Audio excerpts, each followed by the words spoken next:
La Bible éthiopienne révèle le message sombre que Jésus a laissé avant de disparaître des Écritures. Vous êtes-vous déjà demandé pourquoi certaines vérités sur Jésus-Christ semblent avoir été effacées de l'histoire? Pourquoi les églises occidentales parlent-elles si rarement des textes anciens qui contredisent leurs doctrines établies? Et si je vous disais qu'au cœur de l'Afrique, dans les montagnes isolées de l'Éthiopie, existe une tradition chrétienne qui a préservé des enseignements que Rome et Constantinople ont délibérément supprimés? Avant de commencer cette révélation, qui pourrait changer votre compréhension du christianisme pour toujours, je vous invite à vous abonner à cette chaîne si vous aimez les histoires inspirantes et les vérités cachées de l'histoire. N'oubliez pas d'activer la cloche pour ne manquer aucun moment de nos découvertes extraordinaires. Et si vous regardez cette vidéo sur votre téléphone portable, appuyez sur ce petit pouce levé maintenant. Cela aide énormément à faire connaître ces révélations à plus de personnes qui cherchent la vérité. Dites-moi aussi dans les commentaires de quel pays vous regardez cette vidéo et à quelle heure vous la découvrez. Je suis vraiment curieux de savoir où se trouvent les chercheurs de vérité comme vous. Imaginez un instant que tout ce que vous pensez savoir sur Jésus-Christ ne soit qu'une version édulcorée, simplifiée, presque infantilisée de la vérité. Imaginez que les paroles les plus profondes, les plus troublantes et les plus révolutionnaires du Christ aient été systématiquement retirées des Bibles que nous lisons aujourd'hui. Ce n'est pas une théorie du complot. C'est une réalité historique documentée que l'Église éthiopienne orthodoxe a préservée pendant plus de 1700 ans. Pendant que l'Europe médiévale brûlait des hérétiques et détruisait des manuscrits anciens, pendant que les conciles ecclésiastiques débattaient de quels textes étaient acceptables et lesquels devaient être détruits, pendant que les réformes protestantes puis catholiques restructuraient le canon biblique selon des agendas politiques et théologiques, quelque chose d'extraordinaire se produisait dans les hauts plateaux d'Éthiopie. Une église, isolée du reste du monde chrétien par la géographie et protégée par des montagnes imprenables, continuait à lire, à copier et à préserver des textes que le monde occidental considérait comme perdus ou, pire encore, comme dangereux. La Bible éthiopienne contient 81 livres sacrés, 81. Comparé aux 66 livres de la Bible protestante ou aux 73 de la Bible catholique, c'est une différence stupéfiante. Ces textes supplémentaires ne sont pas des ajouts tardifs ou des inventions fantaisistes, ce sont des écrits qui remontent au premier siècle du christianisme, certains même antérieurs à la naissance du Christ. Et dans ces pages anciennes, écrites en guèze, la langue liturgique éthiopienne, se trouve une vision de Jésus-Christ qui défie presque tout ce que les églises occidentales vous ont enseigné. Mais pourquoi ces textes ont-ils été censurés en Occident?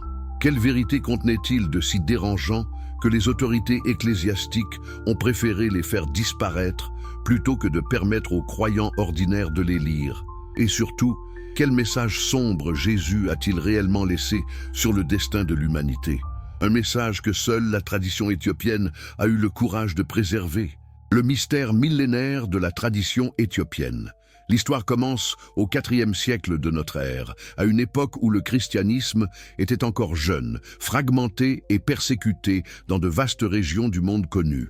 En l'an 330, quelque chose d'extraordinaire se produisit dans le royaume d'Aksum, l'ancienne Éthiopie. Deux jeunes frères syriens, Frumentius et Aedesius, furent capturés lors d'une expédition commerciale en mer Rouge et emmenés à la cour du roi Ella Amida.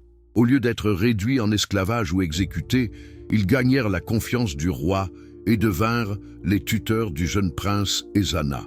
Vous vous demandez peut-être comment deux captifs syriens ont pu influencer toute une nation? Comment leur foi a-t-elle pu transformer un royaume entier et créer une tradition chrétienne qui survivrait pendant des millénaires, complètement isolée du reste de la chrétienté? L'histoire de Frumentius est fascinante parce qu'elle révèle quelque chose d'essentiel sur la nature de l'Église éthiopienne. Elle fut fondée non pas par des conquérants ou des colonisateurs, mais par des hommes qui avaient étudié les textes originaux du christianisme primitif, avant que les conciles et les empereurs ne commencent à décider quels livres étaient orthodoxes et lesquels devaient être détruits. Frumentius voyagea jusqu'à Alexandrie en Égypte, où il fut consacré évêque par Athanase d'Alexandrie, l'un des pères de l'Église les plus importants de l'époque. Athanase était lui-même un défenseur farouche de certains textes que Rome commençait déjà à considérer avec suspicion. Quand Frumentius retourna en Éthiopie avec le titre d'Abouna, le père spirituel de l'Église éthiopienne, il apporta avec lui non seulement les évangiles canoniques que nous connaissons, mais aussi une collection massive de textes anciens, des apocalypses, des livres de sagesse, des révélations mystiques et des prophéties qui circulaient parmi les premiers chrétiens. Le jeune roi Ezana se convertit au christianisme et déclara le royaume d'Aksum officiellement chrétien. Mais contrairement à Constantin qui, quelques années plus tard, utiliserait le christianisme comme outil politique pour unifier l'Empire romain, Ezana permit à l'Église éthiopienne de préserver une forme de christianisme plus ancienne, plus mystique et plus proche des traditions juives dont le christianisme était issu. Cette différence est absolument cruciale pour comprendre pourquoi la Bible éthiopienne contient tant de textes que l'Occident a supprimés. Pendant que Rome organisait le concile de Nicée en 325 pour définir la doctrine chrétienne orthodoxe, pendant que les évêques débattaient de la nature divine du Christ et condamnaient certaines interprétations comme hérétiques, l'Éthiopie développait tranquillement sa propre tradition théologique. Les moines éthiopiens copiaient méticuleusement des manuscrits dans des monastères perchés au sommet de montagnes escarpées, accessibles seulement par des échelles de cordes ou des chemins que seuls les initiés connaissaient. Ces monastères sont devenus des forteresses du savoir, des bibliothèques vivantes où les textes anciens étaient non seulement préservés, mais activement étudiés, médités et intégrés dans la pratique spirituelle quotidienne. Savez-vous ce qui est encore plus remarquable? Pendant que l'Europe médiévale traversait ce qu'on appelle les âges sombres, où l'alphabétisation chutait dramatiquement et où même de nombreux prêtres ne savaient plus lire le latin, les moines éthiopiens continuaient à copier et à étudier leurs textes sacrés en guèze. Cette langue, dérivée de l'ancien sud arabique, était devenue la langue liturgique de l'Église éthiopienne, similaire à ce que le latin était pour Rome ou le grec pour Constantinople. Mais contrairement au latin qui devint une langue morte comprise uniquement par une élite cléricale, le guèze restait une langue vivante de prière et d'étude. Les manuscrits éthiopiens sont des merveilles d'art et de dévotion. Écrits sur du parchemin fabriqué à partir de peau de chèvre, enluminés avec des pigments naturels extraits de minéraux et de plantes locales, ces codex sont de véritables œuvres d'art. Mais ce n'est pas leur beauté qui nous intéresse aujourd'hui, c'est leur contenu. Page après page, ces manuscrits contiennent des textes que les églises occidentales ont déclarés apocryphes, pseudépigraphes ou simplement hérétiques. Prenez le livre d'Hénoch, par exemple. En Occident, ce texte ancien qui décrit les visions prophétiques d'Hénoch, le 7e patriarche après Adam, a été presque complètement perdu pendant plus de 1000 ans. Les pères de l'Église comme Tertullien et Origène le citaient avec révérence, mais au IVe siècle, il avait pratiquement disparu de la tradition chrétienne occidentale. Pourquoi? Parce que son contenu était trop dérangeant, trop mystique, trop rempli de révélations sur les anges déchus, les géants, les secrets cosmiques et les jugements apocalyptiques pour être acceptés par une Église qui cherchait à établir une doctrine uniforme et contrôlable. Mais en Éthiopie, le livre d'Hénoch n'était pas seulement préservé, il était vénéré comme l'une des écritures les plus importantes. Les chrétiens éthiopiens le lisaient dans leurs églises, les moines le méditaient dans leurs cellules, et les enseignements d'Hénoch influençaient profondément leur compréhension de Jésus-Christ. Pourquoi cette différence? Parce que l'Église éthiopienne n'avait pas subi les mêmes pressions politiques que Rome. Elle n'avait pas besoin de plaire à un empereur, de justifier une hiérarchie ecclésiastique complexe ou de supprimer les éléments mystiques du christianisme pour le rendre acceptable aux masses. La géographie joua un rôle essentiel dans cette préservation. Les montagnes éthiopiennes, avec leurs pics vertigineux et leurs vallées profondes, créèrent une barrière naturelle contre les invasions. Quand l'islam se répandit rapidement à travers le Moyen-Orient et l'Afrique du Nord au 7e siècle, Engloutissant les anciennes terres chrétiennes d'Égypte, de Syrie et de Perse, l'Éthiopie resta largement isolée. Les conquérants musulmans tentèrent plusieurs fois d'envahir le royaume éthiopien, mais les montagnes et la résistance farouche des guerriers chrétiens protégèrent non seulement le pays, mais aussi ses précieux manuscrits. Cette isolation géographique signifiait également que l'Église éthiopienne n'était pas présente lors des grands conciles œcuméniques qui définirent le christianisme orthodoxe. Elle n'était pas à Constantinople en 381, quand le canon des Écritures commença à être formalisé. Elle n'était pas à Éphèse en 431 ou à Chalcédoine en 451, quand les débats christologiques divisèrent profondément l'Église. Pendant que les évêques occidentaux excommuniaient ceux qui n'acceptaient pas leurs décisions doctrinales, l'Éthiopie suivait tranquillement son propre chemin théologique, préservant des textes et des traditions qui remontaient aux tout premiers jours du christianisme. Mais ne vous méprenez pas, cette isolation n'était pas totale.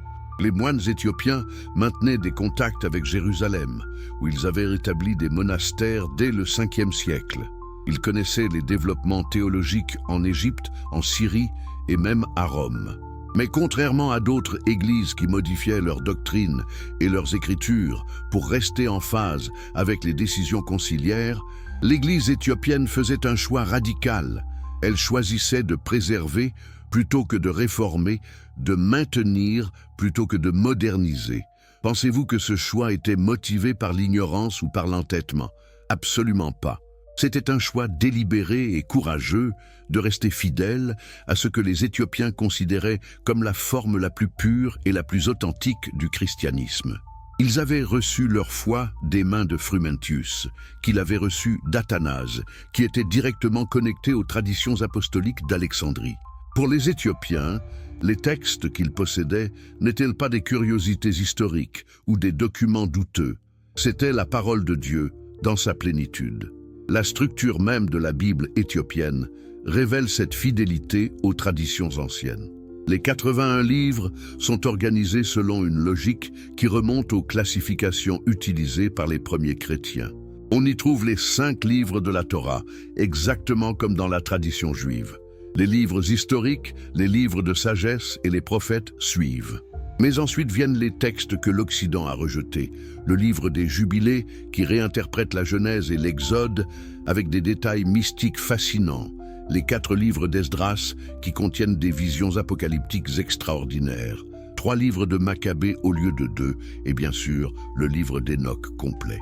Dans le Nouveau Testament éthiopien, on trouve non seulement les 27 livres canoniques, mais aussi des textes comme le livre de l'Alliance et d'autres écrits apostoliques que Rome a exclus. Chacun de ces livres supplémentaires apporte une dimension différente à la compréhension du christianisme. Ils révèlent un Jésus plus mystique, plus apocalyptique, plus conscient des réalités cosmiques et des hiérarchies spirituelles que le Jésus simplifié des catéchismes occidentaux. L'importance de ces textes ne peut pas être surestimée. Ils ne contredisent pas les évangiles canoniques. Ils les complètent, les approfondissent, les replacent dans un contexte théologique et cosmologique beaucoup plus vaste. Quand Jésus parle du Fils de l'homme dans les évangiles, les chrétiens éthiopiens comprennent immédiatement la référence au livre d'Enoch où ce titre désigne un être préexistant, glorifié, qui siège à la droite de Dieu avant même la création du monde. Quand Jésus mentionne les anges et les démons, les Éthiopiens ont accès au récit détaillé d'Enoch sur la rébellion angélique et la corruption de l'humanité par les vigilants.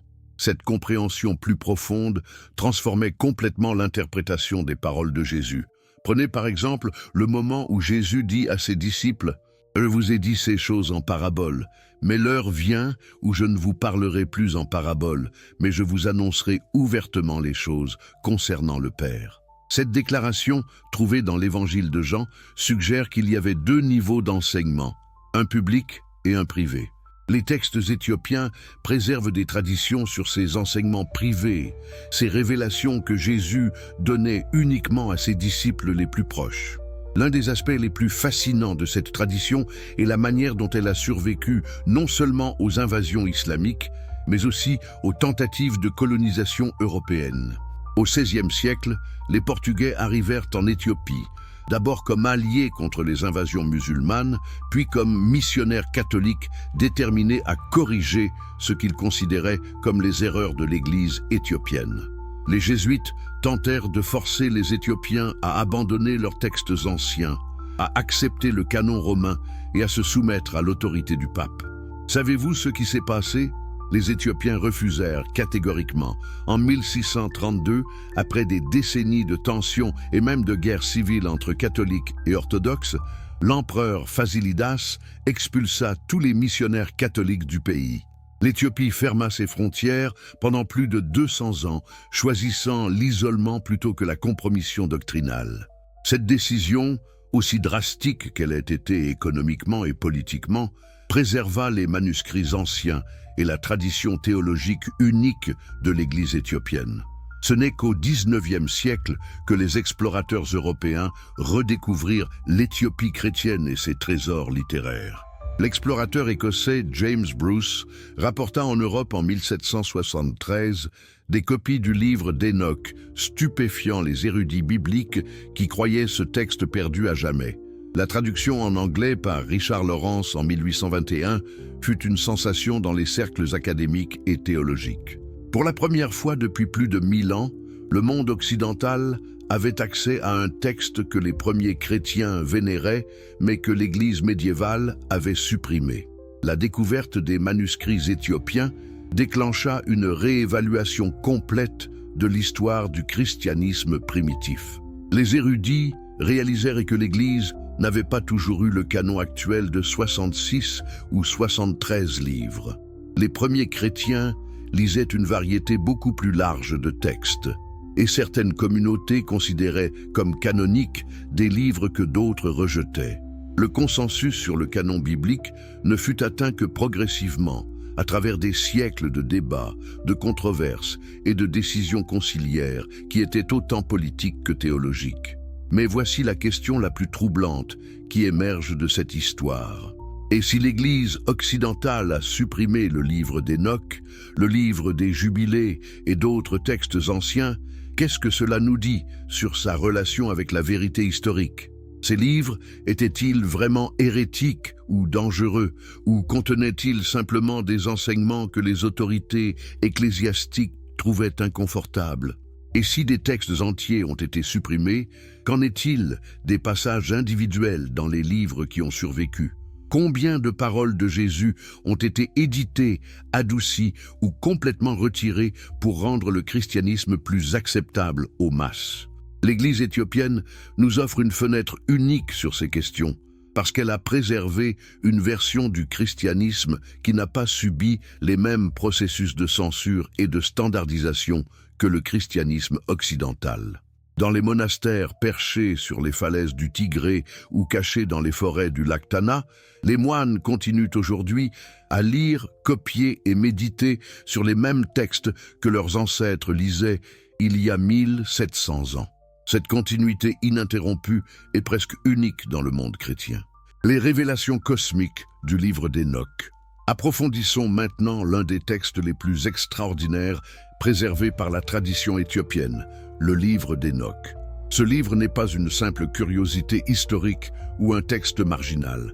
Pour comprendre son importance, vous devez savoir qu'il est cité directement dans le Nouveau Testament.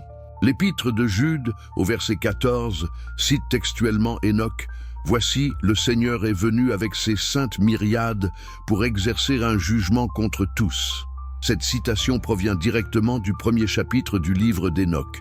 Comment est-il possible qu'un livre si important pour les auteurs du Nouveau Testament ait été supprimé du canon occidental?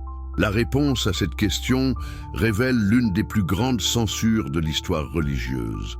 Le livre d'Enoch contient des enseignements si profonds et si dérangeants sur la nature du cosmos, l'origine du mal et le destin de l'humanité que les autorités ecclésiastiques préférèrent le faire disparaître plutôt que de permettre aux croyants ordinaires d'y accéder. Le livre commence par une déclaration stupéfiante. Enoch, le 7e patriarche après Adam, fut emmené par les anges pour voir les secrets du ciel et de la terre, le passé et l'avenir, les mystères de la création et les jugements à venir. Il n'est pas mort comme les autres hommes. Le livre de la Genèse dit simplement qu'il marcha avec Dieu et il ne fut plus car Dieu l'enleva. Cette disparition mystérieuse fit d'Enoch une figure fascinante dans la tradition juive et chrétienne primitive. Il était considéré comme un scribe céleste, un témoin des réalités spirituelles invisibles aux mortels ordinaires. La première section du livre d'Enoch, connue sous le nom de Livre des Vigilants, raconte une histoire qui devrait glacer le sang de quiconque y réfléchit sérieusement. Selon Enoch, avant le déluge de Noé, 200 anges appelés les Vigilants descendirent sur le mont Hermon. Ces êtres spirituels, créés pour veiller sur l'humanité, commirent le péché ultime. Ils furent séduits par la beauté des filles des hommes et décidèrent de prendre forme physique pour s'unir à elles. Pouvez-vous imaginer les implications théologiques de cette révélation ? Des anges, des êtres purement spirituels créés par Dieu, corrompant délibérément l'ordre de la création, en s'incarnant et en s'unissant avec des humains? Le texte ne laisse aucune ambiguïté sur la gravité de cette transgression. Le chef des vigilants, Semyaza, organisa un pacte où tous les anges rebelles jurèrent ensemble de commettre cet acte, sachant parfaitement qu'ils encouraient la colère divine éternelle. Le résultat de ces unions contre nature fut la naissance des Néphilim, les géants mentionnés brièvement dans la Genèse. Mais le livre d'Enoch donne des détails beaucoup plus troublants sur ces créatures. Les Néphilim n'étaient pas simplement de grande taille. Ils étaient des hybrides spirituels physiques dotés de pouvoirs surnaturels. Ils dévoraient les récoltes et le bétail, puis commencèrent à dévorer les humains eux-mêmes. Ils enseignèrent à l'humanité des connaissances interdites, la fabrication d'armes, la sorcellerie, l'astrologie et d'autres arts qui n'étaient pas destinés aux mortels.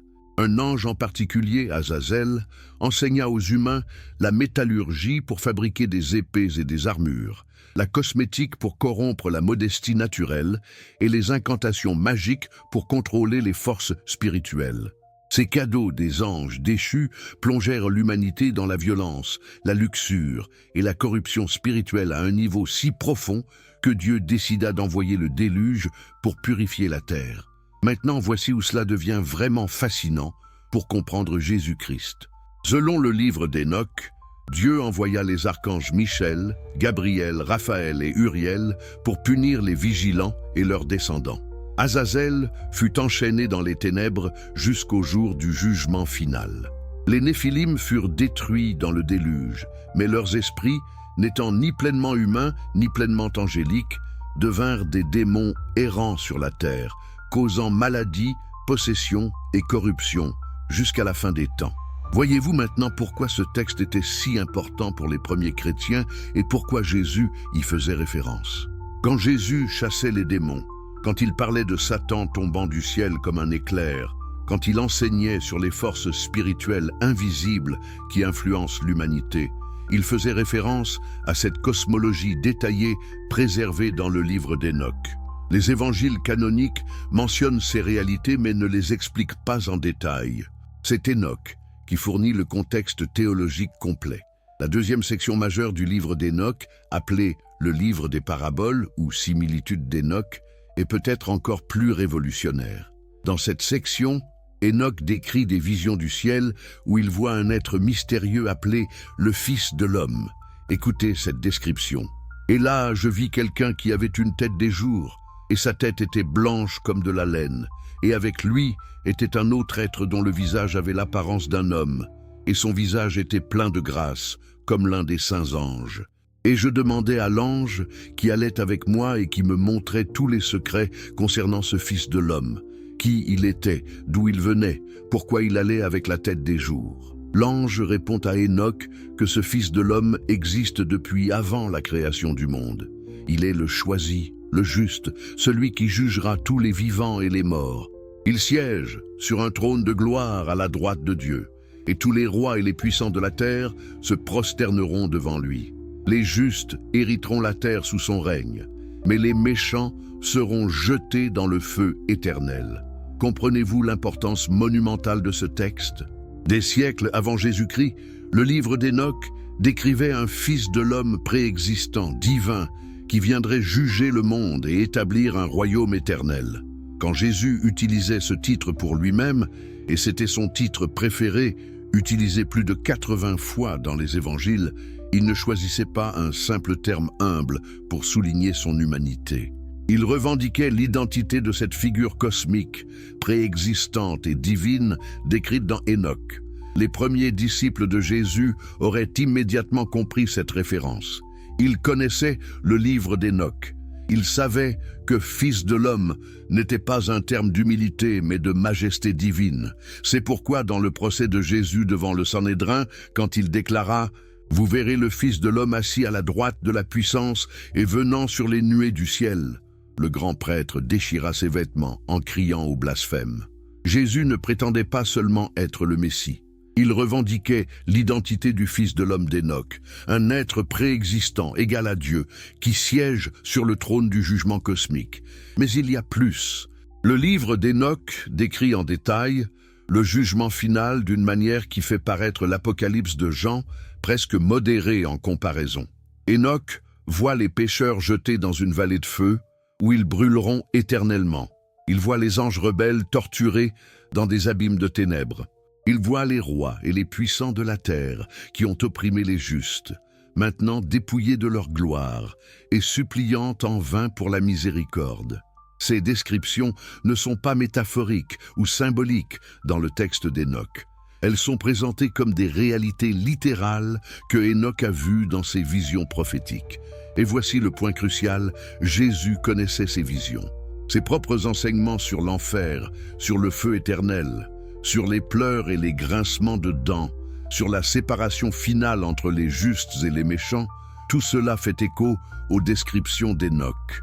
Pourquoi alors l'Église occidentale a-t-elle supprimé ce livre? Les raisons sont multiples et complexes, mais elles tournent toutes autour du contrôle et du pouvoir. Un texte qui décrit si graphiquement le jugement divin, qui présente une cosmologie où les anges peuvent se rebeller et où les démons sont littéralement les esprits de créatures hybrides antédiluviennes, un tel texte est difficile à contrôler théologiquement. Il ouvre trop de questions dérangeantes. De plus, le livre d'Hénoch présente une vision du salut beaucoup plus exigeante que la théologie simplifiée qui émergea au Moyen Âge. Dans Hénoch, le salut n'est pas une question de croyance intellectuelle ou d'adhésion à une institution ecclésiastique. C'est une transformation radicale qui nécessite une pureté spirituelle absolue, une séparation totale du monde corrompu et une préparation pour un jugement cosmique imminent. Cette vision ne correspondait pas aux besoins d'une Église qui cherchait à convertir des masses et à maintenir un ordre social stable. La troisième section du livre d'Hénoch, appelée « Le livre astronomique », révèle des connaissances sur les cycles célestes, le calendrier et les saisons qui étaient extraordinairement avancées pour l'époque.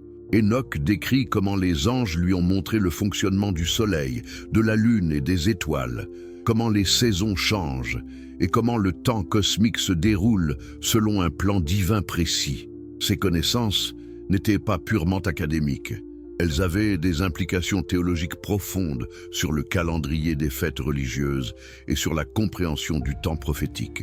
L'Église éthiopienne utilise encore aujourd'hui un calendrier basé en partie sur les enseignements astronomiques du livre d'Hénoch. Ce calendrier diffère du calendrier grégorien utilisé en Occident, ce qui signifie que l'Éthiopie célèbre Noël et Pâques à des dates différentes du reste du monde chrétien. Cette divergence n'est pas une simple curiosité culturelle.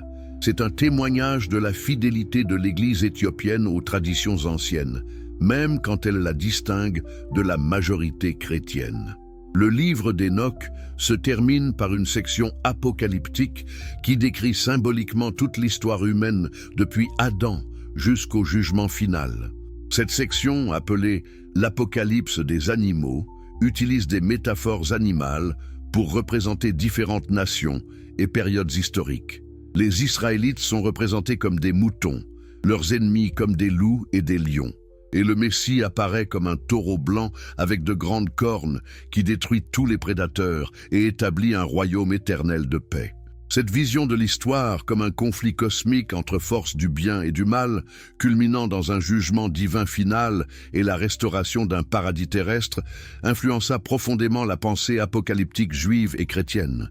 Jésus lui-même parlait constamment en termes apocalyptiques du royaume de Dieu qui arrive, de la fin de cet âge, du Fils de l'homme venant dans la gloire pour juger les vivants et les morts. Tout cela fait écho à la vision d'Enoch.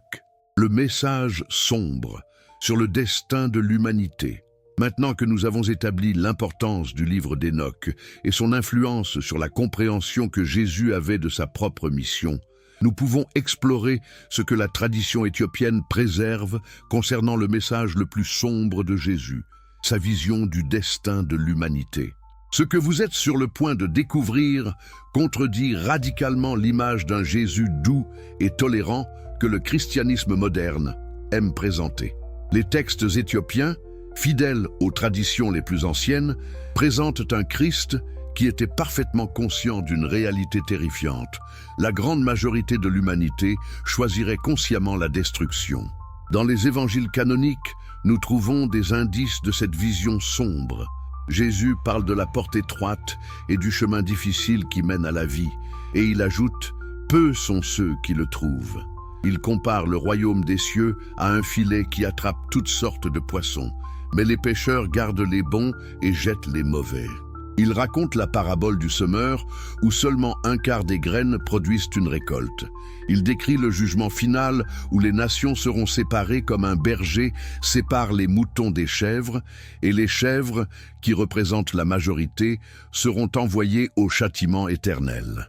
Mais ces passages, aussi clairs soient-ils, ont été systématiquement adoucis, réinterprétés et expliqués de manière à rendre le message de Jésus plus acceptable. Les prédicateurs modernes insistent sur l'amour de Dieu, sur le désir divin que tous soient sauvés, sur la largeur de la miséricorde divine. Tout cela est vrai dans un certain sens, mais la tradition éthiopienne préserve un équilibre que l'Occident a perdu.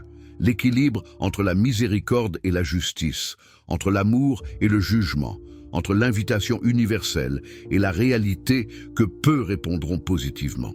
Demandez-vous honnêtement, comment se fait-il que Jésus, qui prétendait être la vérité incarnée, aurait pu être si optimiste sur le salut universel alors qu'il voyait de ses propres yeux le rejet massif de son message? Il avait nourri des milliers de personnes miraculeusement, mais la foule le quitta quand ses enseignements devinrent trop exigeants. Il avait guéri des lépreux, rendu la vue aux aveugles, ressuscité des morts, mais les autorités religieuses le haïssaient et complotaient pour le tuer. Même ses propres disciples l'abandonnèrent au moment crucial de son arrestation. Les textes préservés dans la tradition éthiopienne révèlent que Jésus parlait explicitement aux apôtres de cette réalité tragique. Dans ce qui est préservé comme les enseignements privés aux apôtres, Jésus expliquait que l'humanité après la chute n'était pas simplement faible ou ignorante, elle était fondamentalement corrompue. Le péché n'était pas une erreur superficielle, mais une corruption ontologique qui affectait la nature même de l'être humain. Cette corruption avait des racines cosmiques profondes. Selon les enseignements préservés en Éthiopie, Jésus expliquait que l'humanité vivait sous l'influence de puissances spirituelles déchues depuis les jours des Vigilants et des Néphilim. Les démons, esprits des géants morts dans le déluge, erraient sur la terre, influençant les pensées humaines, encourageant la violence, la luxure et la rébellion contre Dieu. Mais voici le point crucial. Les humains n'étaient pas simplement victimes passives de ces influences. Ils y consentaient activement, ils les recherchaient même, parce que leur nature déchue trouvait du plaisir dans le péché. Jésus utilisait une métaphore puissante pour décrire cette réalité. Il comparait l'humanité à un vignoble que Dieu avait planté avec soin, protégé avec une haie, équipé d'un pressoir et d'une tour. Mais au lieu de produire de bons raisins, la vigne produisait des raisins sauvages, aigres et inutiles. Malgré tous les soins, malgré tous les prophètes envoyés, malgré les miracles et les enseignements, la vigne restait corrompue. La question que Jésus posait était rhétorique. mais dévastatrice. Qu'y avait-il encore à faire à ma vigne que je n'ai pas fait? La réponse implicite était claire. Rien. Dieu avait fait tout ce qui était possible pour sauver l'humanité. Il avait envoyé des prophètes, des enseignants, des signes et des prodiges. Finalement, il avait envoyé son propre Fils. Et pourtant, la grande majorité rejetterait même ce sacrifice ultime, non par ignorance, mais par choix délibéré. Non parce qu'ils ne comprendraient pas le message, mais précisément parce qu'ils le comprendraient et le rejetteraient quand même. Cette vision n'était pas du pessimisme ou du désespoir de la part de Jésus. C'était du réalisme spirituel, basé sur sa connaissance parfaite de la nature humaine. Il voyait dans le cœur de chaque personne. Il connaissait les motivations cachées, les désirs secrets, les rationalisations et les auto-justifications que les gens utilisaient pour éviter de confronter la vérité sur eux-mêmes. Et il savait que la plupart des gens, confrontés au choix entre se soumettre à Dieu ou maintenir leur autonomie, choisiraient l'autonomie, même si cela menait à la destruction. Les textes éthiopiens préservent des enseignements où Jésus expliquait que le péché le plus fondamental n'était pas la transgression de règles morales, mais l'orgueil, le désir de l'humain d'être son propre Dieu, de définir lui-même le bien et le mal, de vivre selon ses propres termes sans référence à une autorité transcendante. Cet orgueil était la racine de tous les autres péchés, et il était si profondément enraciné dans la nature humaine déchue qu'il était pratiquement impossible à déraciner sans intervention divine miraculeuse. Mais voici où le message devient vraiment sombre. Jésus enseignait que cette intervention divine miraculeuse, la grâce qui transforme le cœur, n'était pas universellement donnée. Elle était offerte à tous dans un certain sens, mais seuls ceux que le Père attirait spécifiquement viendraient réellement à Jésus. Personne ne peut venir à moi si le Père qui m'a envoyé ne l'attire, disait-il dans l'évangile de Jean. Et puis cette déclaration encore plus troublante, c'est pourquoi je vous ai dit que personne ne peut venir à moi si cela ne lui a été donné par mon Père. Qu'est-ce que cela signifie? Cela signifie que le salut n'est pas simplement une question de décision humaine. Vous ne pouvez pas simplement choisir de croire en Jésus par votre propre volonté. Votre cœur doit d'abord être changé par Dieu. Vos yeux spirituels doivent être ouverts. Vos oreilles spirituelles doivent être désobstruées. Sans cette intervention divine préalable, vous êtes incapable même de reconnaître la vérité quand elle vous est présentée. Et le plus troublant de tout, Jésus enseignait que Dieu choisissait souverainement qui recevrait cette grâce transformatrice. « Je vous ai choisi », disait-il aux apôtres, « vous ne m'avez pas choisi ». Cette doctrine de l'élection divine, si centrale dans les enseignements de Jésus et de l'apôtre Paul, a été diluée dans le christianisme moderne parce qu'elle offense les sensibilités démocratiques et égalitaires contemporaines. Mais dans la tradition éthiopienne, qui a préservé une théologie plus ancienne et plus proche des sources originales, cette doctrine n'a jamais été abandonnée. Cela ne signifie pas que Dieu est arbitrairement cruel ou injuste. La tradition éthiopienne insiste sur le fait que Dieu désire sincèrement que tous les hommes soient sauvés et parviennent à la connaissance de la vérité. Mais, dans sa prescience parfaite, Dieu sait qui répondra positivement à sa grâce et qui la rejettera. Et dans sa souveraineté, il permet à ceux qui veulent rejeter sa grâce de le faire, même si cela signifie leur destruction éternelle. Cette tension entre l'invitation universelle et l'élection particulière est maintenue dans la théologie éthiopienne d'une manière qui a été perdue en Occident. Le christianisme occidental s'est scindé entre ceux qui insistent sur le libre arbitre humain au point de pratiquement nier la souveraineté divine, comme le pélagianisme et l'arminianisme, et ceux qui insistent sur la souveraineté divine au point de sembler nier la responsabilité humaine réelle, comme certaines formes extrêmes de calvinisme. La tradition éthiopienne maintient les deux vérités en tension, refusant de sacrifier l'une pour rendre l'autre plus logiquement cohérente. Jésus utilisait une autre image puissante pour décrire le destin de l'humanité, l'image de l'ivraie et du blé. Dans cette parabole, un ennemi sème de l'ivraie, de mauvaises herbes qui ressemblent au blé, parmi le bon grain. Les serviteurs veulent arracher immédiatement l'ivraie, mais le maître leur dit d'attendre jusqu'à la moisson, de peur qu'en arrachant l'ivraie, ils n'endommagent aussi le blé. À la moisson, l'ivraie sera séparée et brûlée, tandis que le blé sera rassemblé dans les granges. Quand les disciples demandent à Jésus d'expliquer cette parabole, il donne une interprétation alarmante. Le champ est le monde. Le bon grain représente les enfants du royaume. L'ivraie représente les enfants du malin. L'ennemi qui a semé l'ivraie est le diable. La moisson est la fin du monde. Les moissonneurs sont les anges. Jésus explique ensuite: comme on arrache l'ivraie et qu'on la jette au feu, il en sera de même à la fin du monde.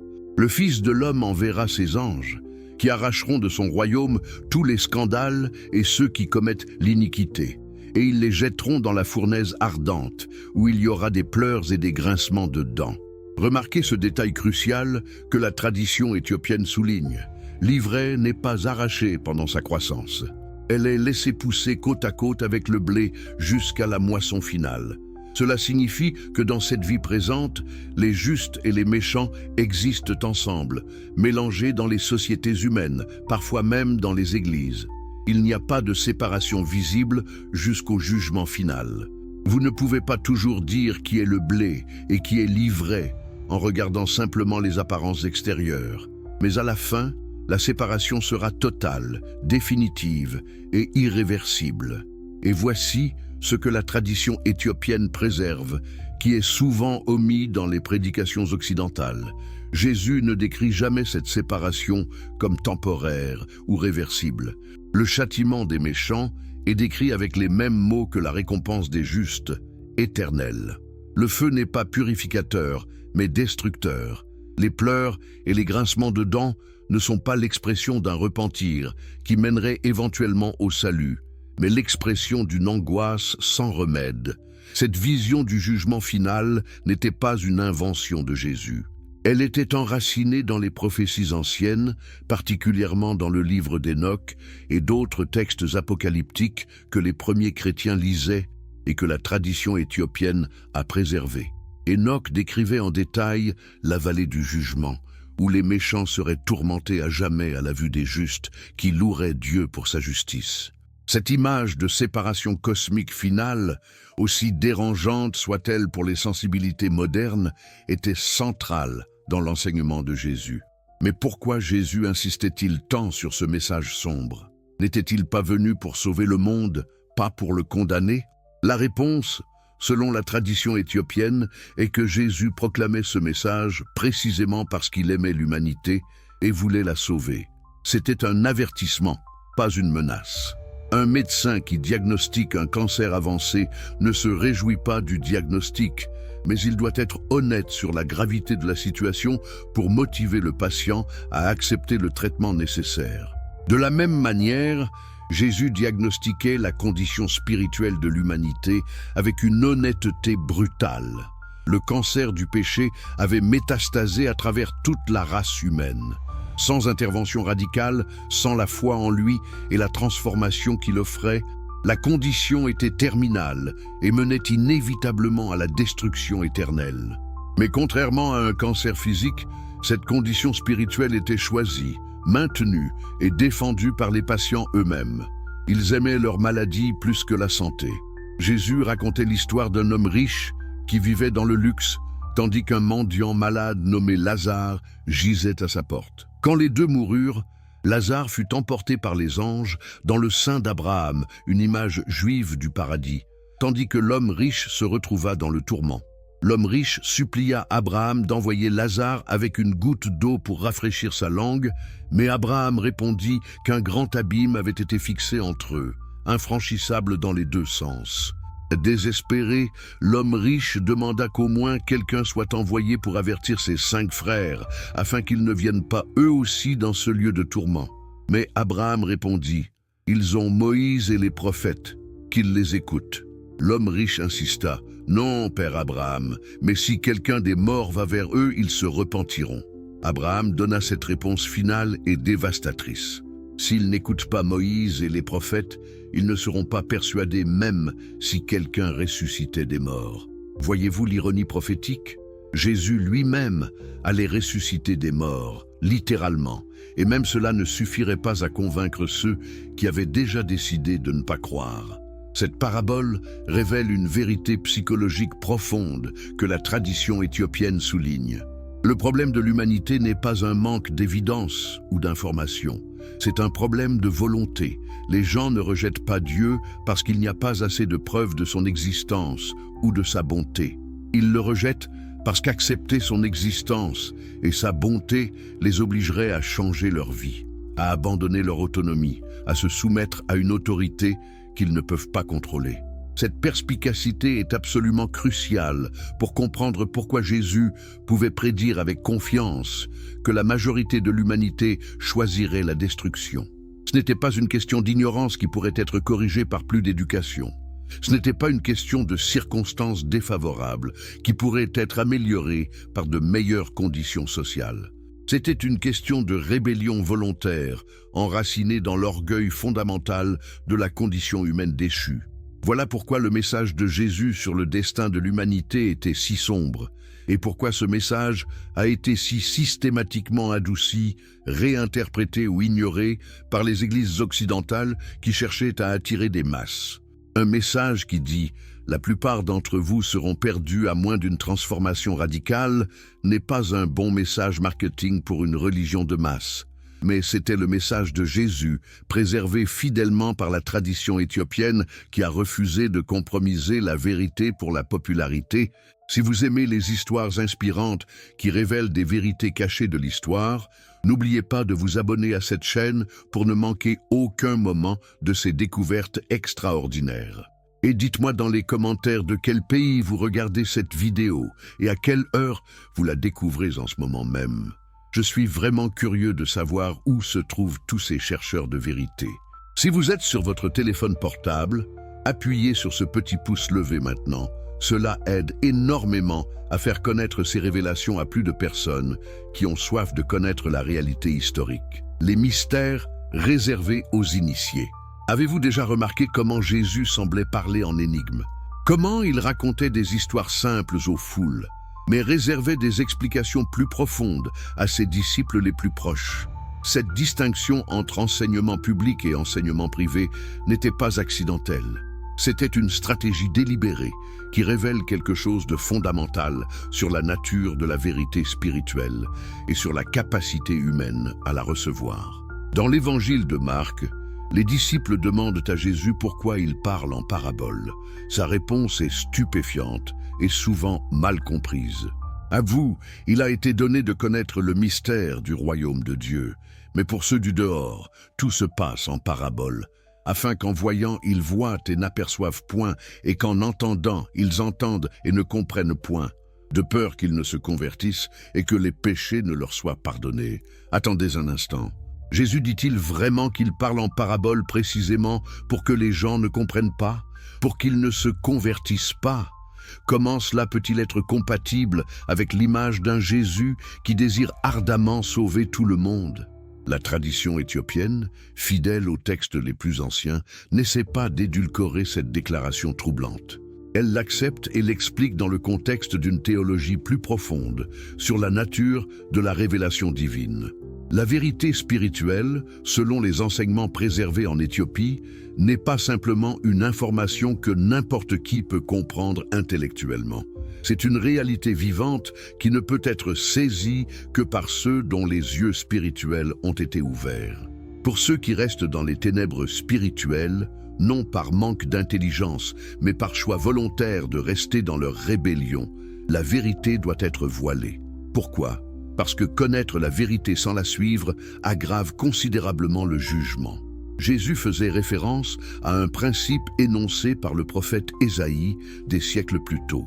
Quand Ésaïe reçut sa vision du trône de Dieu et fut appelé à prophétiser, Dieu lui donna cette mission étrange. « Va et dis à ce peuple, vous entendrez et vous ne comprendrez point, vous verrez et vous n'apercevrez point. Rends insensible le cœur de ce peuple, endurcis ses oreilles et bouche-lui les yeux, pour qu'il ne voie point de ses yeux, n'entende point de ses oreilles, ne comprenne point de son cœur, ne se convertisse point et ne soit point guéri. » Comment comprendre cette mission prophétique apparemment contre-productive? La tradition éthiopienne explique que Dieu, dans sa prescience parfaite, savait qu'Israël rejetterait le message d'Ésaïe. Le jugement divin sur leur rébellion obstinée était de les laisser dans leur aveuglement choisi. Ils auraient accès aux paroles prophétiques, mais sans la grâce divine pour ouvrir leur compréhension, ces paroles ne feraient que confirmer leur endurcissement. Jésus appliquait ce même principe à son propre ministère. Il savait que la majorité de ses auditeurs ne voulaient pas vraiment connaître la vérité. Ils venaient pour les miracles, pour la nourriture gratuite, pour les spectacles, pour les guérisons, mais ils n'étaient pas prêts à abandonner leur vie pour le suivre. Alors il parlait en paraboles, des histoires simples en apparence, qui pouvaient être comprises à un niveau superficiel par tous, mais dont le sens profond restait caché à ceux qui n'avaient pas de véritables oreilles pour entendre. Mais pour les disciples qui avaient été choisis, qui avaient quitté leur vie antérieure pour suivre Jésus, il révélait les mystères cachés. Et selon la tradition éthiopienne, ces révélations allaient bien au-delà de simples explications de paraboles. Jésus enseignait à ses apôtres les plus proches des vérités cosmiques sur la nature de la réalité spirituelle, sur les hiérarchies angéliques, sur le plan divin pour l'histoire humaine et sur les événements apocalyptiques qui précéderaient son retour en gloire. Pourquoi ces enseignements étaient-ils réservés à un cercle restreint? Parce qu'ils étaient trop puissants, trop déstabilisants pour être donnés aux masses. Imaginez si tout le monde connaissait les détails exacts du plan divin pour l'histoire. Les gens essaieraient de manipuler les événements, de forcer l'accomplissement des prophéties selon leurs propres calendriers et désirs. Ou pire, ils pourraient désespérer complètement en voyant l'ampleur des tribulations à venir.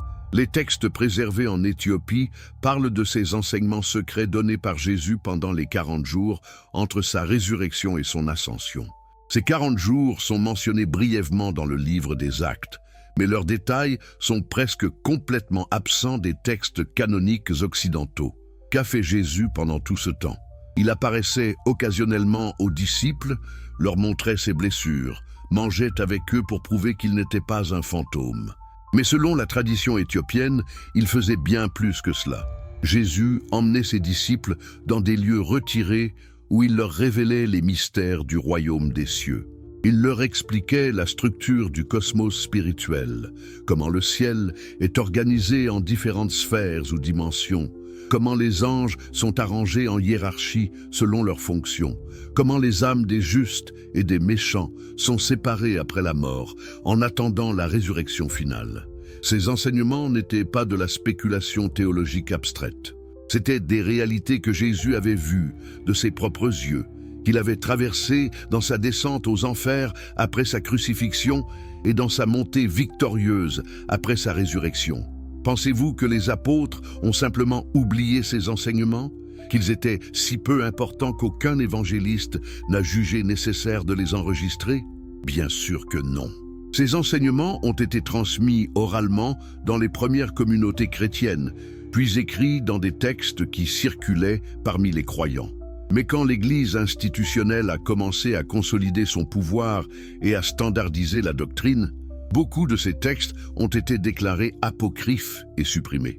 L'Église éthiopienne, isolée de ces processus de standardisation, a continué à préserver et à étudier ces textes.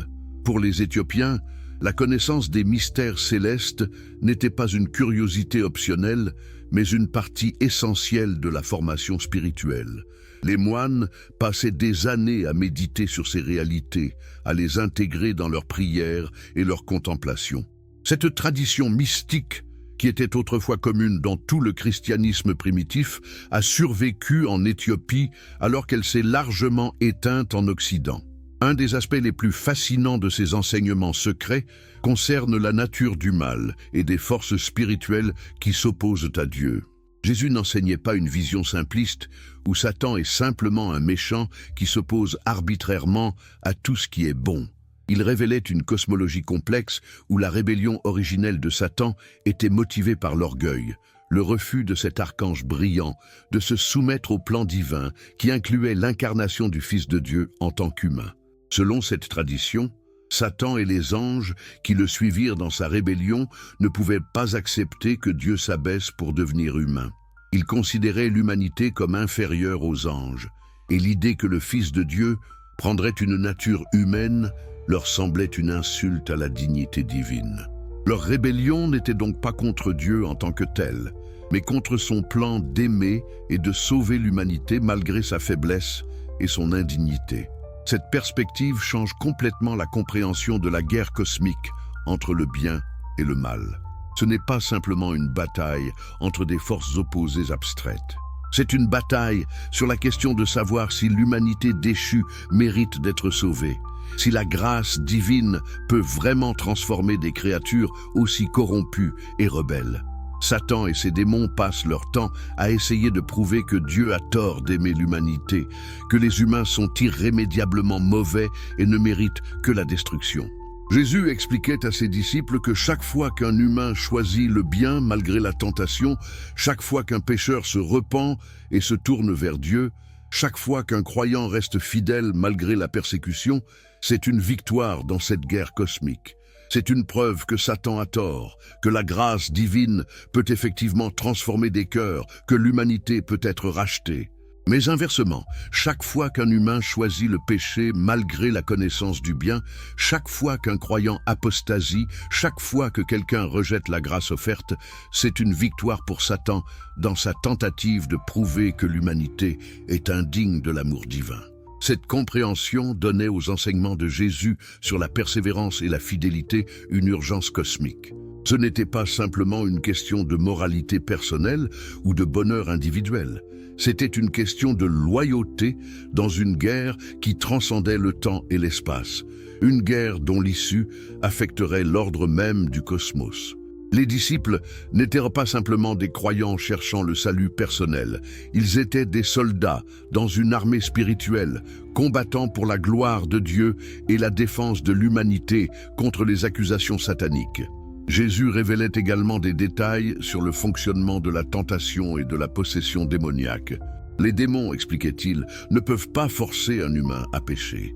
Ils ne peuvent qu'influencer, suggérer, tenter. Mais quand un humain consent à leurs suggestions de manière répétée, il ouvre des portes spirituelles qui permettent une influence démoniaque de plus en plus forte. Éventuellement, si une personne s'abandonne complètement au péché, elle peut devenir possédée, c'est-à-dire qu'un démon prend littéralement le contrôle de son corps et de son esprit. Les exorcismes que Jésus accomplissait n'étaient pas des spectacles de puissance pour impressionner les foules. C'étaient des actes de libération où il chassait les démons de personnes qui avaient été piégées par leur propre choix pécheur. Mais remarquez quelque chose d'important. Jésus ne chassait les démons que de ceux qui voulaient être libérés, ou au nom de ceux qui ne pouvaient plus demander pour eux-mêmes à cause de la possession. Il respectait le libre arbitre humain, même face à l'oppression démoniaque. Cette révélation sur la nature de la possession et de la libération avait des implications pratiques importantes pour les disciples. Jésus leur enseignait comment discerner les esprits, comment reconnaître l'influence démoniaque par opposition aux simples faiblesses humaines, et comment exercer l'autorité spirituelle pour chasser les démons. Mais il les avertissait aussi que cette autorité venait avec de grands dangers. Les démons cherchent à se venger contre ceux qui les chassent, et sans une vie de prière profonde et de pureté spirituelle, un exorciste pourrait lui-même devenir vulnérable à l'attaque démoniaque. Un enseignement particulièrement fascinant préservé dans la tradition éthiopienne concerne la hiérarchie des démons. Jésus expliquait qu'il existe différents types de démons avec différents niveaux de pouvoir. Les démons mineurs peuvent causer des tentations et des troubles relativement légers. Les démons plus puissants peuvent causer des maladies, des possessions violentes et des oppressions psychologiques profondes. Et au sommet de cette hiérarchie se trouvent les principautés et les puissances, des entités démoniaques extrêmement puissantes qui influencent des nations entières, des cultures et des systèmes de pensée. L'apôtre Paul ferait plus tard référence à ces réalités dans sa lettre aux Éphésiens quand il écrit « Car nous n'avons pas à lutter contre la chair et le sang, mais contre les dominations, contre les autorités, contre les princes de ce monde de ténèbres, contre les esprits méchants dans les lieux célestes. Paul savait de quoi il parlait parce que Jésus lui avait révélé ces mystères, tout comme il les avait révélés aux 12 apôtres originaux. Cette compréhension de la guerre spirituelle transformait complètement la manière dont les premiers chrétiens comprenaient les événements politiques et sociaux de leur époque. Ils ne voyaient pas simplement des empereurs cruels, des persécutions injustes ou des mouvements culturels aléatoires.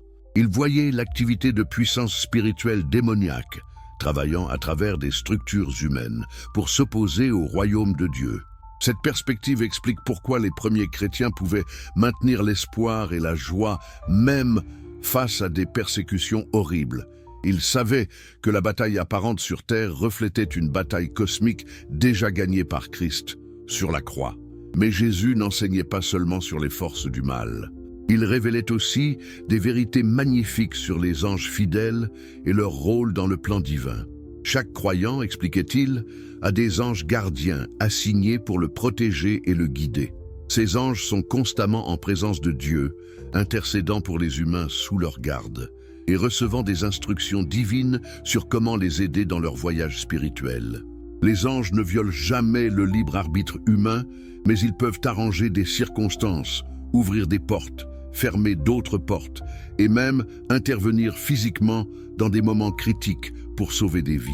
Jésus racontait à ses disciples des histoires de moments où des anges étaient intervenus dans leur propre vie sans qu'ils ne s'en rendent compte, des dangers évités, des tentations détournées, des opportunités créées, tout cela par le ministère invisible des anges. Cette révélation avait pour but de donner aux disciples une confiance profonde dans la providence divine. Ils n'étaient pas abandonnés dans un univers hostile. Ils étaient constamment entourés, protégés et guidés par des êtres spirituels puissants qui servaient sous l'autorité directe de Dieu. Cette assurance leur permettrait de prendre des risques extraordinaires pour répandre l'Évangile, sachant que leur vie était entre les mains de Dieu et que rien ne pouvait leur arriver en dehors de sa volonté permissive. Jésus enseignait également sur la résurrection et la nature de la vie éternelle d'une manière beaucoup plus détaillée que ce qui est enregistré dans les évangiles canoniques. Il expliquait que la résurrection ne signifierait pas simplement revenir à la vie dans un corps physique comme avant. Ce serait une transformation radicale où les justes recevraient des corps glorifiés, des corps physiques mais transformés, libérés des limitations de la matière corruptible, capables d'exister simultanément dans les dimensions spirituelles et physiques. Ces corps glorifiés seraient semblables aux corps ressuscités de Jésus lui-même. Ils seraient reconnaissables, tangibles, capables de manger et de boire, mais aussi capables de passer à travers les murs, d'apparaître et de disparaître, de voyager instantanément d'un endroit à un autre. Ils ne vieilliraient jamais, ne tomberaient jamais malades, ne ressentiraient jamais la fatigue ou la douleur. Ces corps seraient parfaitement adaptés pour vivre dans la nouvelle création que Dieu établirait après le jugement final. Cette nouvelle création, expliquait Jésus, ne serait pas un paradis éthéré désincarné comme beaucoup l'imaginaient. Ce serait une terre physique complètement renouvelée, purifiée de toute corruption du péché, restaurée à sa beauté et sa perfection originelle. Les justes vivraient sur cette nouvelle terre, cultiveraient des jardins, construiraient des maisons, créeraient de la beauté, exploreraient les merveilles de la création, tout cela dans une communion parfaite avec Dieu et les uns avec les autres. Mais voici où l'enseignement devient vraiment extraordinaire. Jésus révélait que cette nouvelle terre serait exponentiellement plus grande et plus glorieuse que la terre actuelle. Elle existerait dans des dimensions supérieures d'existence, permettant des réalités qui seraient impossibles dans l'univers physique actuel, limité par la corruption du péché. Les couleurs seraient plus vives, les sons plus beaux, les sensations plus intenses, les relations plus profondes, la joie plus complète. Tout ce qui est bon et beau dans cette vie actuelle ne serait qu'une ombre pâle de ce qui existera dans la nouvelle création. Cette vision de l'avenir donnait aux disciples une espérance qui transcendait toutes les souffrances présentes. Paul exprimerait plus tard cette espérance dans sa lettre aux Romains. « J'estime que les souffrances du temps présent ne sauraient être comparées à la gloire à venir qui sera révélée pour nous. » Ce n'était pas une simple platitude. pour se consoler face aux difficultés. C'était une conviction basée sur les révélations concrètes que Jésus avait données sur la réalité magnifique de la résurrection et de la nouvelle création. Jésus enseignait également sur les différents degrés de récompense dans le royaume des cieux. Contrairement à une vision égalitaire où tous les sauvés seraient exactement pareils, il révélait une hiérarchie de gloire basée sur la fidélité et le service dans cette vie. Ceux qui avaient souffert davantage pour Christ recevraient une plus grande gloire. Ceux qui avaient servi plus fidèlement recevraient une plus grande autorité dans le royaume à venir. Ceux qui avaient vaincu les plus grandes tentations brilleraient plus intensément dans la nouvelle création. Cette hiérarchie n'était pas source de jalousie ou de compétition malsaine, parce que chaque personne serait parfaitement satisfaite de sa propre récompense. Personne ne se sentirait lésé ou injustement traité. Au contraire, ceux qui avaient moins de gloire se réjouiraient encore plus de voir la gloire plus grande donnée à ceux qui l'avaient méritée par leur fidélité extraordinaire. Il y aurait une harmonie parfaite où chacun trouverait sa place exacte dans l'ordre de la nouvelle création. Les apôtres posaient de nombreuses questions sur ces enseignements et Jésus répondait patiemment, utilisant des analogies et des métaphores tirées de leur expérience quotidienne pour les aider à comprendre des réalités spirituelles qui transcendaient leur capacité de compréhension normale. Il leur disait souvent, « Vous ne pouvez pas comprendre pleinement maintenant, mais l'Esprit Saint que je vous enverrai vous enseignera toutes choses et vous rappellera tout ce que je vous ai dit. » Cette promesse du Saint-Esprit comme enseignant continu était cruciale. Jésus savait que même après 40 jours d'enseignement intensif, les disciples ne pourraient ne pas saisir pleinement tout ce qu'il leur révélait. Mais l'Esprit Saint travaillerait dans leur compréhension au fil du temps, dévoilant progressivement des niveaux plus profonds de signification dans les paroles de Jésus. Cette illumination progressive de l'Esprit est ce qui permettrait aux apôtres d'écrire plus tard les épîtres du Nouveau Testament avec des insights théologiques si profonds. Un dernier aspect des enseignements secrets que la tradition éthiopienne préserve concerne Judas et la trahison. Contrairement à la simple histoire d'un disciple cupide qui trahit son maître pour 30 pièces d'argent, Jésus révélait à ses disciples une vérité beaucoup plus complexe et troublante. Judas n'était pas simplement un méchant au hasard. Sa trahison faisait partie du plan divin prédestiné pour la rédemption. Jésus savait depuis le début que Judas le trahirait. Il l'avait choisi parmi les 12 précisément en sachant cela. Mais alors, Judas était-il responsable de ses actions? Pouvait-il vraiment choisir autrement? Ces questions tourmentaient les disciples, et Jésus leur expliquait que la prescience divine et la responsabilité humaine n'étaient pas mutuellement exclusives. Dieu savait ce que Judas choisirait librement, et il avait intégré ce choix libre dans son plan pour sauver le monde. Judas avait toutes les opportunités de choisir différemment. Il avait été témoin des miracles de Jésus, avait entendu ses enseignements, avait même participé au ministère de guérison et d'exorcisme. Mais son cœur était corrompu par la cupidité et l'ambition. Il espérait que Jésus établirait un royaume terrestre où il pourrait occuper une position de pouvoir et de richesse. Quand il devint évident que Jésus ne répondrait pas à ses attentes, Judas se sentit trompé et chercha à tirer au moins un profit financier de son association avec ce rabbi raté. La trahison de Judas n'était donc pas un acte noble dans le plan divin, comme certains hérétiques le suggérèrent plus tard.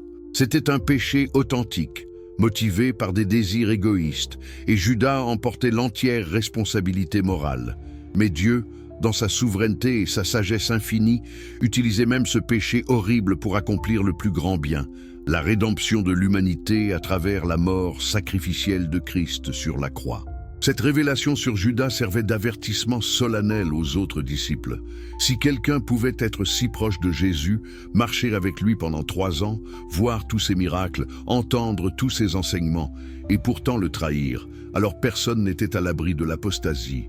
La vigilance spirituelle constante, la prière, la dépendance à la grâce divine, tout cela était absolument essentiel pour persévérer jusqu'à la fin.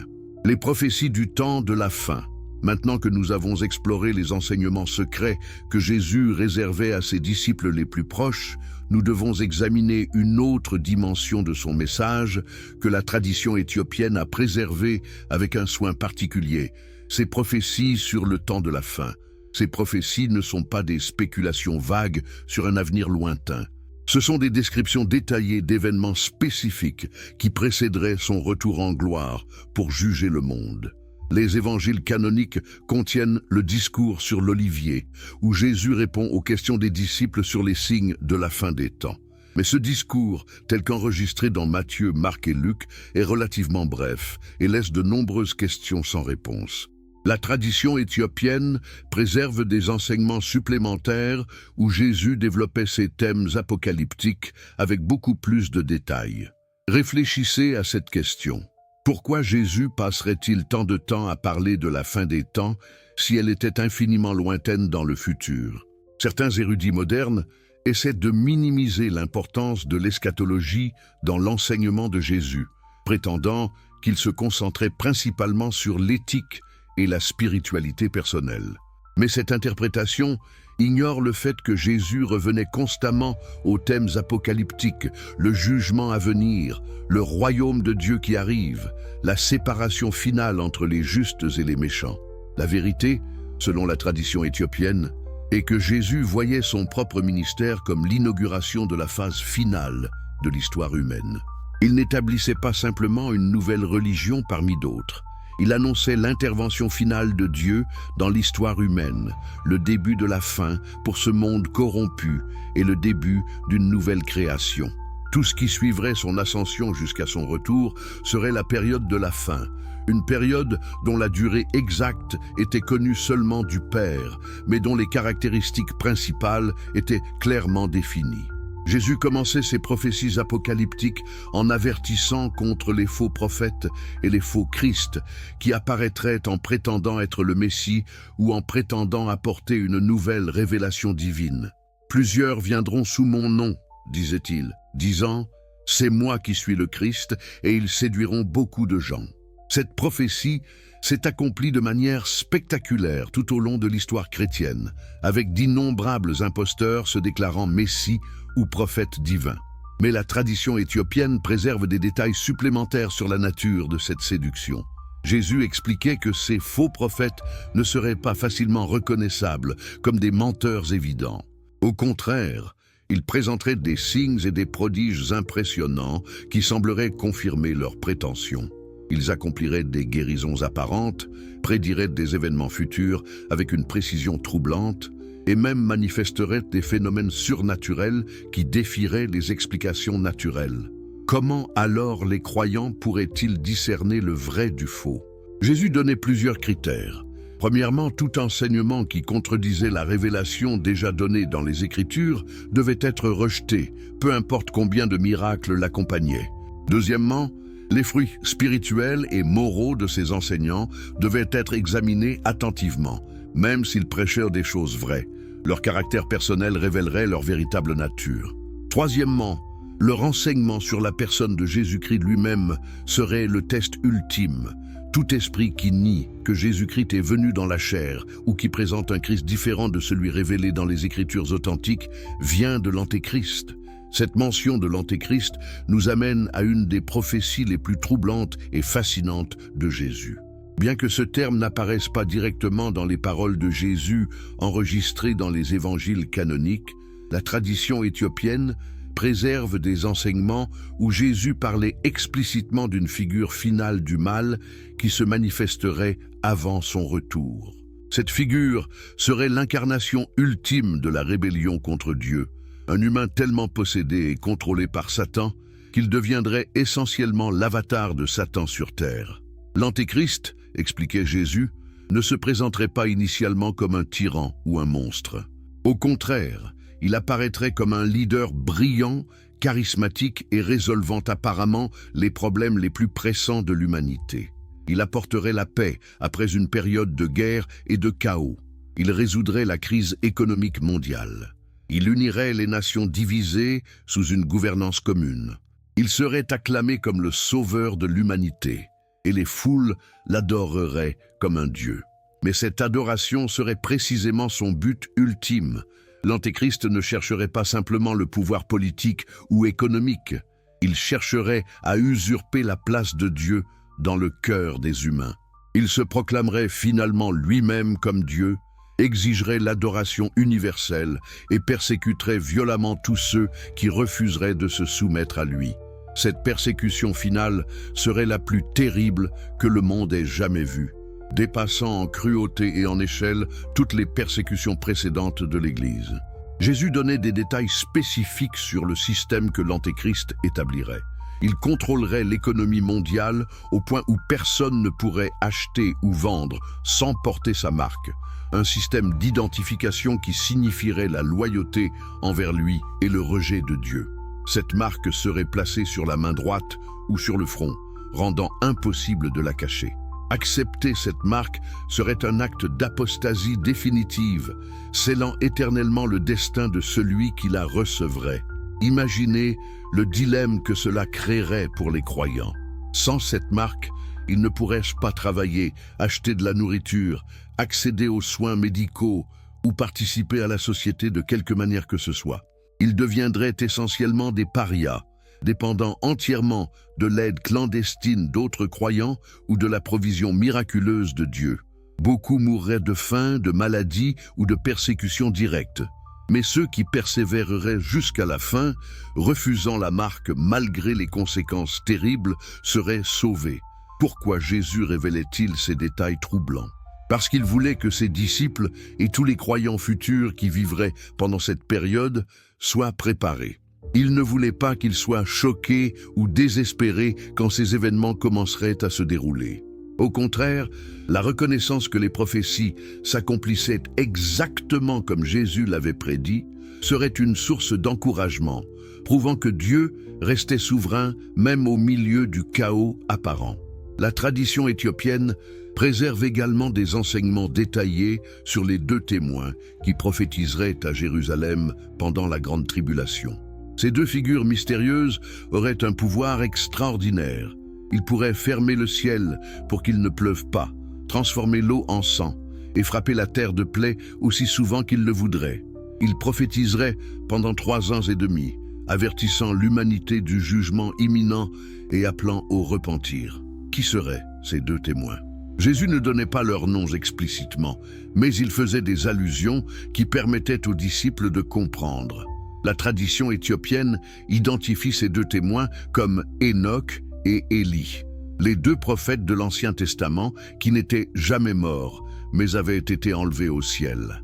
Il était approprié qu'ils reviennent à la fin des temps pour témoigner une dernière fois avant le jugement final. Ces 2 témoins seraient finalement tués par l'Antéchrist après avoir terminé leur témoignage. Leur corps resterait dans les rues de Jérusalem pendant 3 jours et demi et le monde entier célébrerait leur mort, échangeant même des cadeaux comme à une fête. Mais après ces 3 jours et demi, Dieu ressusciterait les 2 témoins sous les yeux de leurs ennemis et ils monteraient au ciel dans une nuée. À ce moment-là, un grand tremblement de terre détruirait 1/10 de Jérusalem, tuant 7000 personnes. Pourquoi Dieu permettrait-il que ces témoins soient tués de cette manière humiliante? Pourquoi laisserait-il le monde entier se moquer de leur corps? Selon la tradition éthiopienne, c'était une dernière démonstration de la dépravation totale de l'humanité rebelle. Même après avoir vu les prodiges extraordinaires accomplis par ces prophètes, même après avoir entendu leurs avertissements clairs, les gens choisiraient de célébrer leur mort plutôt que de se repentir. Cette célébration scellera leur destin, car elle démontrera qu'ils ont définitivement rejeté toute opportunité de salut. Jésus prophétisait également sur l'état de l'Église pendant cette période finale. Contrairement aux attentes de ceux qui imaginent que l'Église deviendra de plus en plus puissante et influente jusqu'à christianiser le monde entier, Jésus prédisait le contraire. La foi véritable deviendrait rare.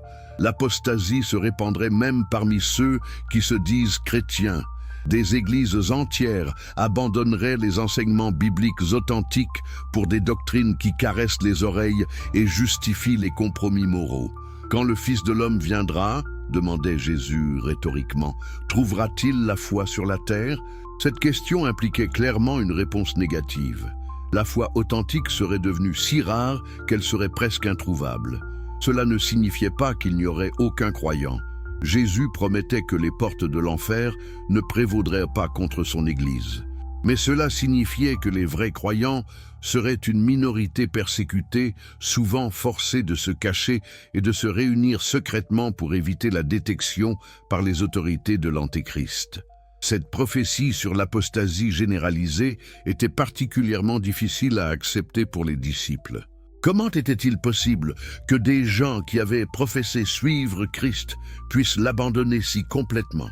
Jésus expliquait que beaucoup de ceux qui se disaient chrétiens n'avaient jamais vraiment été convertis. Ils avaient adopté le christianisme pour des raisons sociales, culturelles ou politiques, mais ils n'avaient jamais expérimenté la véritable transformation du cœur que produit l'Esprit Saint. Quand viendraient les persécutions et les difficultés du temps de la fin, leur foi superficielle s'effondrerait rapidement. D'autres abandonneraient la foi après avoir été séduits par les faux enseignements qui se multiplieraient comme des mauvaises herbes. Des doctrines qui nient la divinité de Christ, qui rejettent le jugement et l'enfer, qui réduisent le christianisme à une simple philosophie éthique ou à une thérapie psychologique, qui affirment que tous les chemins mènent à Dieu. Toutes ces hérésies attireraient des millions de personnes qui préféraient un christianisme confortable à la vérité exigeante. Jésus avertissait spécifiquement contre l'orgueil intellectuel qui mènerait beaucoup à rejeter les aspects surnaturels de la foi chrétienne. Des théologiens et des érudits se lèveraient pour démystifier les miracles, réinterpréter la résurrection comme un événement purement spirituel ou symbolique et expliquer les prophéties apocalyptiques comme de la mythologie primitive. Cette rationalisation de la foi serait présentée comme un progrès intellectuel, mais ce serait en réalité une apostasie déguisée en sophistication académique. La tradition éthiopienne préserve également des enseignements sur les catastrophes naturelles qui augmenteraient en fréquence et en intensité au fur et à mesure que le temps de la fin approcherait. Jésus parlait de tremblements de terre dans divers lieux, de famines, de pestilences et de signes effrayants dans le ciel. Ces phénomènes ne seraient pas simplement des événements naturels aléatoires. Ils seraient des jugements divins partiels, avertissant l'humanité de se repentir avant le jugement final. Mais voici ce qui est le plus troublant. Jésus prophétisait que malgré ces avertissements clairs, la plupart des gens refuseraient de reconnaître la main de Dieu dans ces catastrophes. Au lieu de se repentir, ils deviendraient encore plus endurcis dans leur rébellion. Ils blâmeraient le changement climatique, les cycles naturels, la malchance, n'importe quoi, sauf la réalité que Dieu était en train de secouer le monde pour attirer l'attention des gens avant qu'il ne soit trop tard. Cette obstination face au jugement divin n'était pas sans précédent.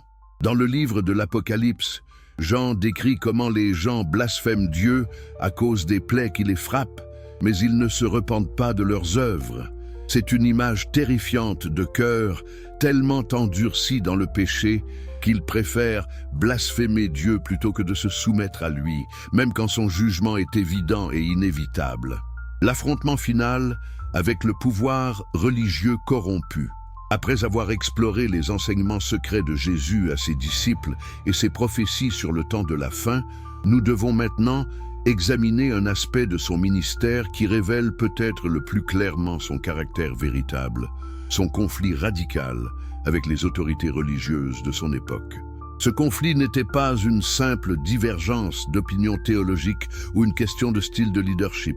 C'était un affrontement cosmique entre la vérité divine incarnée et un système religieux qui avait corrompu cette vérité pour servir ses propres fins de pouvoir et de contrôle. Avez-vous déjà réfléchi à pourquoi Jésus était si dur avec les leaders religieux de son temps? Après tout, ces hommes, les pharisiens, les sadducéens, les scribes, étaient les gardiens officiels de la loi mosaïque.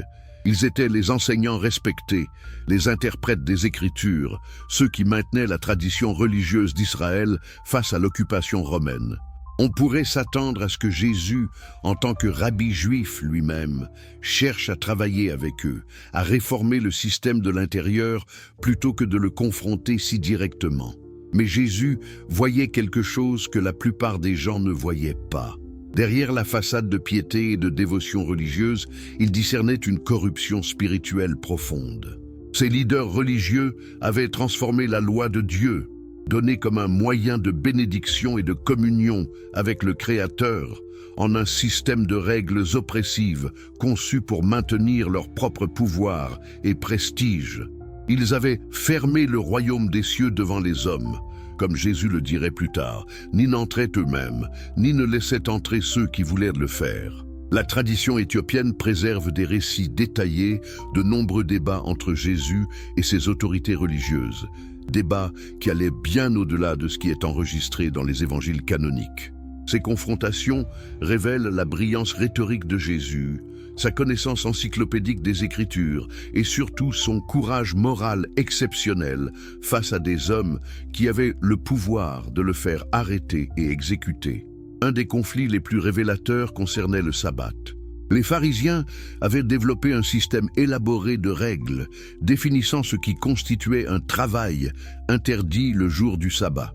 Ces règles étaient devenues si complexes et si détaillées qu'elles transformaient le sabbat, censé être un jour de repos joyeux et de communion avec Dieu, en un fardeau oppressif.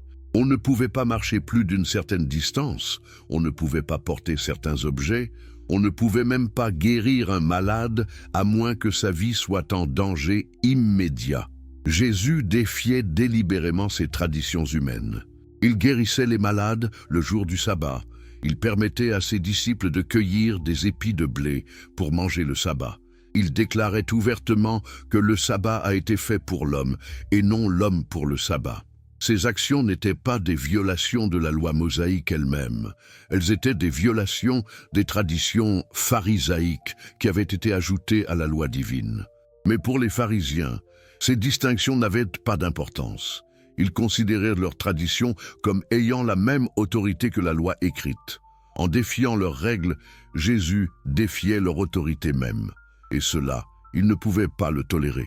Chaque guérison le jour du sabbat, chaque enseignement qui exposait l'absurdité de leurs règles, chaque démonstration que leur système religieux oppressait les gens plutôt que de les libérer, tout cela sapait leur position de pouvoir.